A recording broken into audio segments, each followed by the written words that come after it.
You have a new movie coming up, Roland Hassel. Yes. Tell us about that.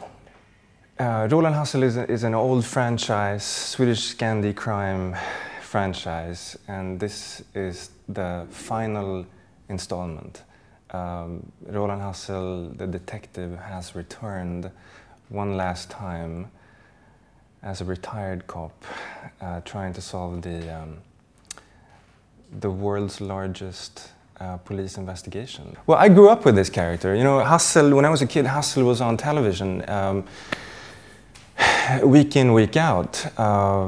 It was really Hassel that spawned the whole made-for-television phenomenon of Swedish crime. So your agenda with this movie is?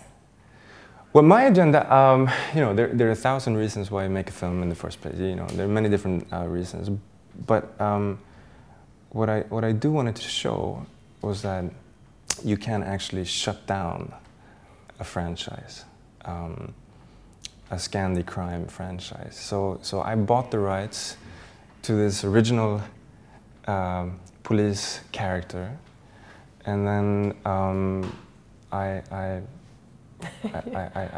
shut him down for good. No one can make another Hassel. It's over. It's over. It's over. How much of the story in the movie is actually based on the true story about Palme? We did a tremendous amount of research, and we read all the material that's available to the general public concerning the assassination. And much of the dialogue, I mean, this is some kind of hybrid film, you know? It's part documentary, part uncontrolled, just observational moments, and then there are scripted aspects of it, and you have a fictional franchise character. It's a lot of things at the same time.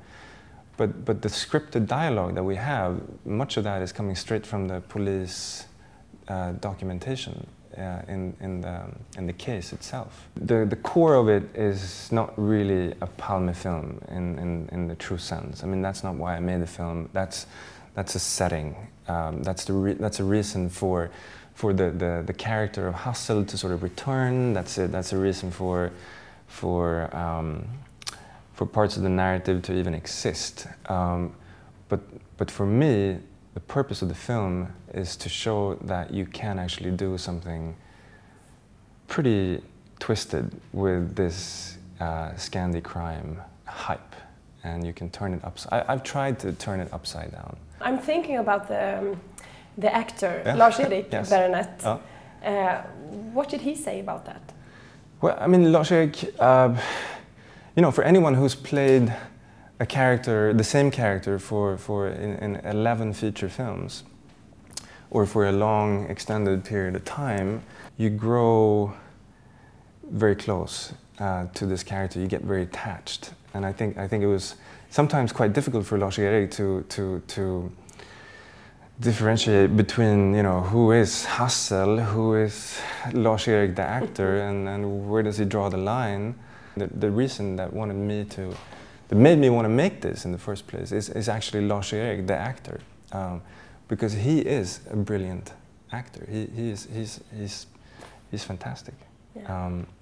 So this was also a chance for me to work with him. You know, he's my childhood hero. I grew up with him on television. So he's okay with this? No. Well, I'm not really sure. I mean, you have to ask him. I don't know. Many things we did not agree on in the film and during the shoot and in the pre-production. It was a very sensitive thing for someone to come back 10 years later and do another, or do the final, or he shuts down himself. That's what he's doing. Yeah. He's shutting down himself. What's it like to write a manuscript on a story that everyone in Sweden knows about? It must be really hard. It's extremely sensitive to do anything about Palme and the assassination. But I tried, you know, for someone like me, I'm born in the 80s, I don't have any kind of relationship to Olof Palme, the politician. To me, he's just an assassination. Yeah. He's just a murder investigation. For an older generation, people might say, you know, well, the assassination gets in the way of our view of Palme, the politician, and, you know, the person. But for me and people younger than me, and for coming future generations, you know, all we know is the assassination. There are 3 movies this year. Yes. Who actually is about Palme. We have Call Girl, Palme, the documentary about him, and yours. Yeah. Why do you think they are made now? Well, I think the 25th anniversary last year, people started to realize, oh my God, there's a 25th anniversary coming up. And then everybody started working on stuff. And then, you know, no one finished in time. So No. Here we are, 26 years later, and everything is happening. You know? Yeah. How would you describe Stockholm Film Festival in one sentence? Well, that's very tricky to describe it in one sentence. I don't know. I grew up with Stockholm Film Festival. You know, I've been to the festival ever since I was a kid, and seen, you know, tons of films. It's growing now. It's, you know, it's getting its own history. It's not that old. It wasn't that old when I was a kid. Then it was a new thing.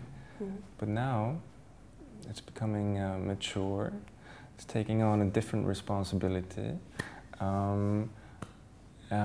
which I think is great.